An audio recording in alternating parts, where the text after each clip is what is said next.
হে hello everyone. তো দিনটি ছিল 6 মার্চ আর ওই দিন আমার ব্যাক টু ব্যাক পাঁচটা কাজ ছিল। তো আমি আমার স্টুডেন্টকে নিয়ে বেরিয়ে পড়েছি লোকেশনে যাওয়ার উদ্দেশ্যে। আর সেই দিন আমি একটু বেশি টেন্স ছিলাম, কারণ আমার দুটো ব্রাইডই ছিল, মুসলিম ব্রাইড, তার মধ্যে একজন ছিল সেমি ব্রাইড আর একজন ছিল নর্মাল ব্রাইড।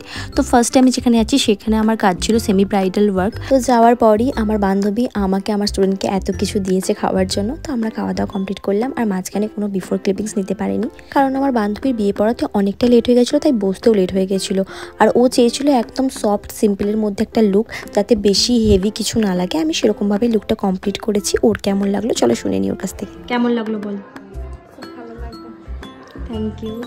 তো এখানের কাজ শেষ হয়ে যাওয়ার পর আমি চলে গিয়েছিলাম সেকেন্ড ব্রাইডের কাছে। আর সেকেন্ড ব্রাইডের লোকেশন ছিল আমাদের গ্রামেই, তাই আমার কোনো রকম প্রবলেমও হয়নি। আমি খুব তাড়াতাড়ি পৌঁছেও গেছিলাম। আর তার আগে আমি আমার স্টুডেন্টকে পাঠিয়ে দিয়েছিলাম স্কিন প্রিপারেশনটা করে রাখার জন্য। আর আমি হেয়ার স্টাইলটাও করে গেছিলাম ফার্স্ট ব্রাইডের কাছে যাওয়ার আগেই, যাতে খুব তাড়াতাড়ি কাজটা ফিনিশ করতে পারি। আর আমি এই পুরো কাজটা কমপ্লিট করেছি 1 ঘন্টা 15 মিনিটের মধ্যে, কারণ ব্রাইডের শ্বশুরবাড়ি থেকে ভীষণ পরিমাণে তাড়াহুড়ো দিচ্ছিলো, তাই কাজটা তাড়াতাড়ি করে কমপ্লিট করেছি।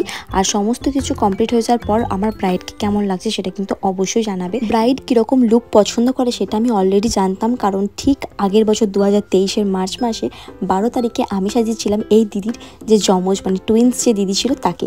তো সেই জন্য আমার সমস্তটা জানা ছিল।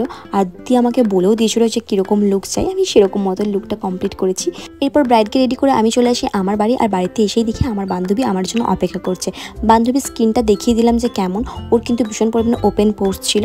তো লুকটাও কেমন হয়েছে সেটা কিন্তু কমেন্ট করে জানাতে একদমই ভুলবে না। আর বান্ধবীরও এই লুকটা ভীষণ পছন্দ হয়েছিল, ও আমাকে মুখে বলেছিল, সেরকমভাবে কোনো ভিডিও ক্লিপিংস নেওয়া হয়নি। আর এই হচ্ছে আমার বান্ধবী দিদি। তো দিদি আমাকে একদম একটা সফটের মধ্যে লুক চেয়েছিল, আমি সেরকমভাবে লুকটা কমপ্লিট করেছি। এরপরে আমার যে হেয়ারের ওয়ার্কটা ছিল সেটার কোনো রকম ভিডিও ক্লিপিংস আমি নিতে পারিনি, তার জন্য সরি। দেখা হচ্ছে নেক্সট ব্লগে, বাই।